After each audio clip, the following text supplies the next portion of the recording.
Well, hello, my YouTube friends and family. So, I'm going to explain a little bit about my business today. So, I started to use Bookstore, and I do have an introduction, but for those who haven't heard it, when I first opened my store, people were throwing books away, and to me, they're made by trees and they need saved. I mean, I just feel that it's such a waste to take them all to the landfill. I mean, if a person's going to recycle books, it's one thing because it's going back into something, or, donate it somewhere like, the Goodwill, something like that. But they were just literally taking books to the landfill. I have a problem with that. To me, that's so wasteful. But that's just how I feel personally. Some people might not care, but I do, because trees gave their lives to make these books, and, I feel that they could at least be circulated somehow. And I do love the idea that people are turning some into junk journals because they're like refurbishing them, pretty much.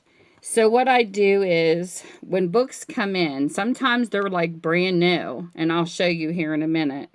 And sometimes they're, some need recycled, which I do, and some, you have it in betweens. Like some come from smokers' houses, and they might be the pages might be a little stained or whatever. But then I get really good books that's never been in the hands of, something that contain it.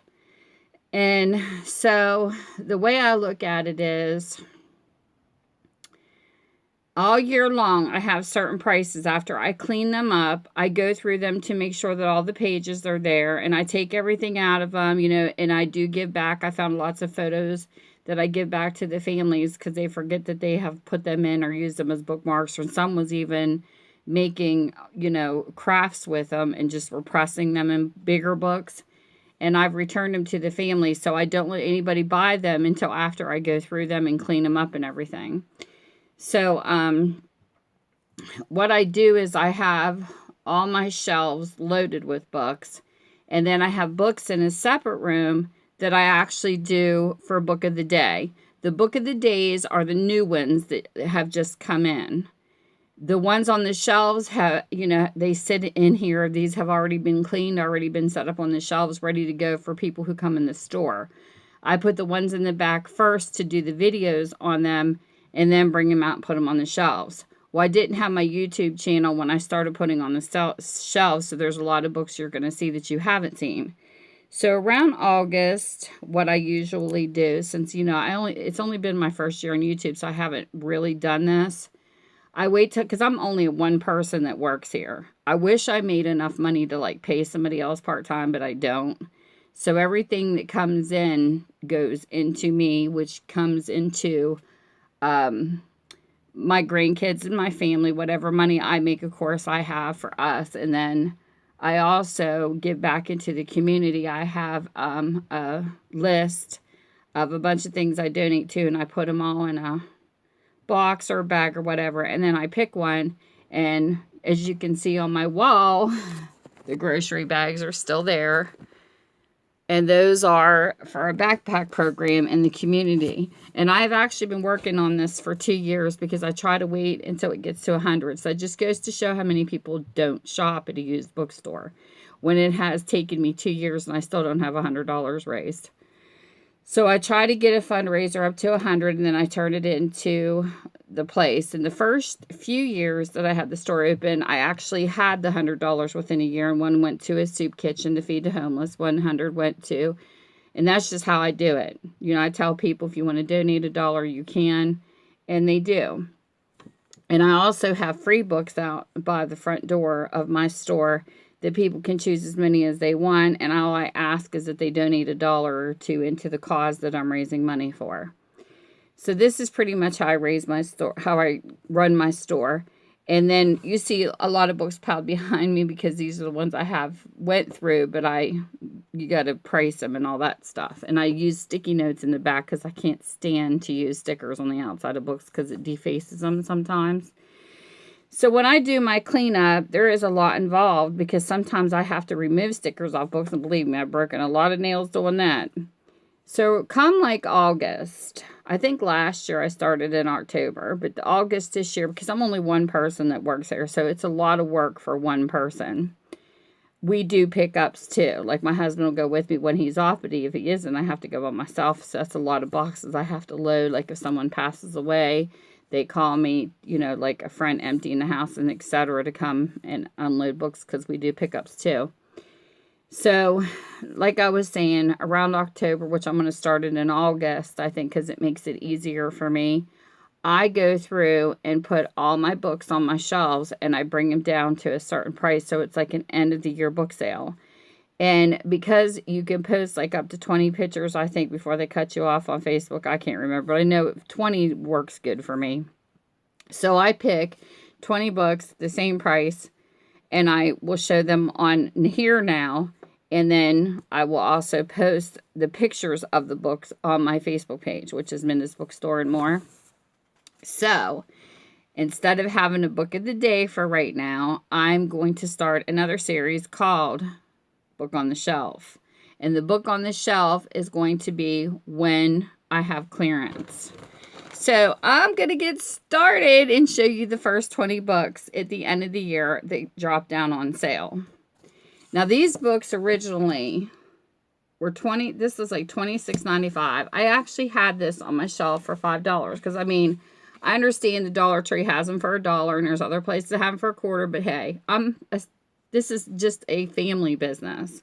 And this is why the mom and pop shops have problems making money and keeping open, because all these other conglomerates, they can afford to do $1 on a shelf. And sometimes I just can't do it. I have to raise my books a little bit higher.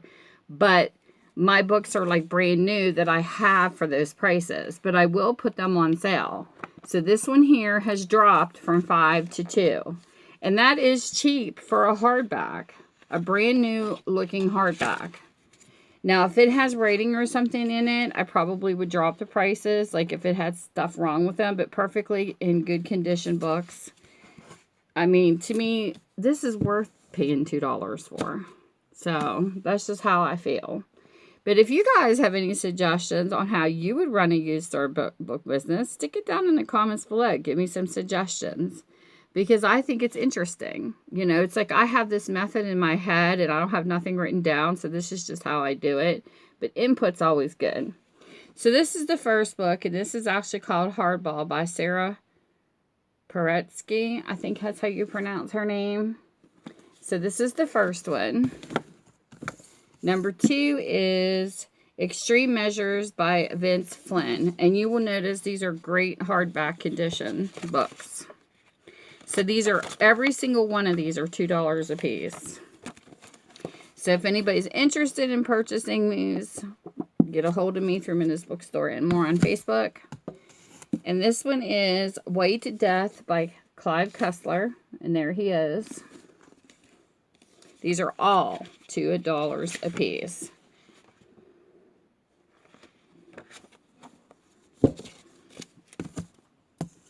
And this is Treasure of Con by Clive Cussler with Dirk Cussler, sorry. And this is what the book looks like. These are, every single one of these that you're going to see are hardbacks. And I do have softbacks that'll be coming in too. And usually I take my hardbacks, I drop them to 2, and then the softbacks I usually drop to 1 that's on the shelves. But these are all the books that you guys never got to see yet. Tom Clancy. This is Red Rabbit. And these are nice. Really nice books.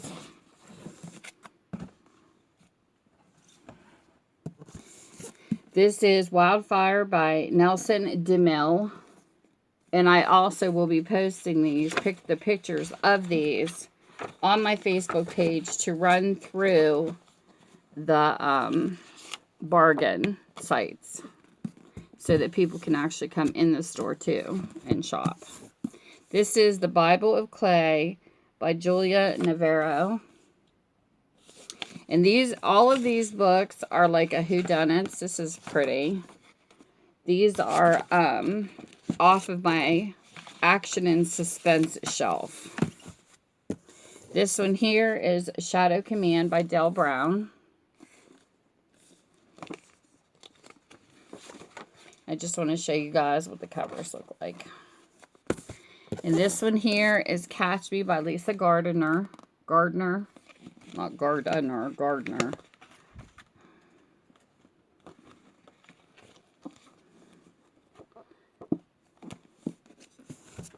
And then this one here is called Counsel for the Defense and Other Stories, Leah Matera. So I'm just going to title these Book on the Shelves when I do my videos and load them. This one here is cute. This one's The Long Good Boy by Carol Leigh Benjamin. It's got a doggy on the front. This is what it looks like.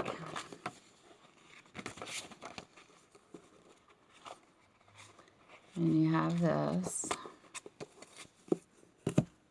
Some are shorter than others. Some have less pages, but, you know, they're still all in good condition. So this is what I'm going to be running for a little while.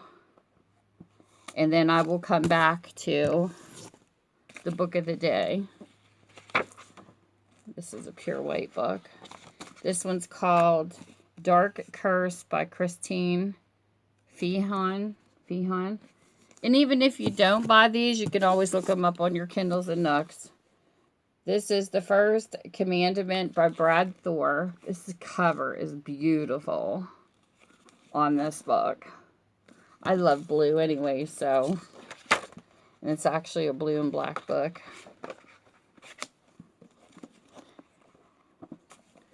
And then we have one, The Da Vinci Code by Dan Brown. I know this was really popular when it first came out. This is a black book. I actually read this one. It was good. Then we have Arctic Drift, Clive Cussler with Dirk Cussler. I love them old cars. The pictures when they take of the old cars. And the inside of these books are beautiful. They got like maps and stuff. They're really like a map look. Very pretty. And then we have Natural History, and this is by Maureen Howard. Look at that, it's a tiger jumping out of the book. This is what it looks like. It's like a brown.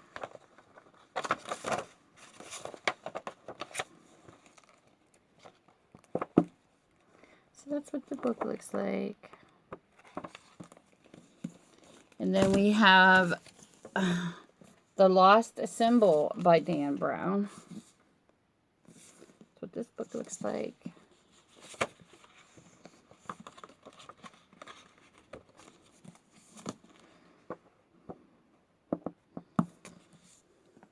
And last book is A Trial by Fire by Nancy Taylor Rosenberg.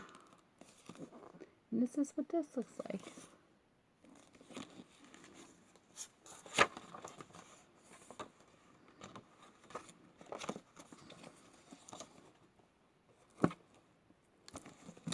And that is the 20 books that are on sale for now and going to be put back on the shelves. And that's how I'm going to do it. And plus I'm doing spring cleaning while I'm, or like, what do you call, not spring cleaning, but autumn cleaning while I'm doing this, so it makes it nicer. But anyways, I wanted to share it with you guys. And I hope you enjoyed this video. So let me know in the comment section below what you think. And I will see you later. Bye. Mwah.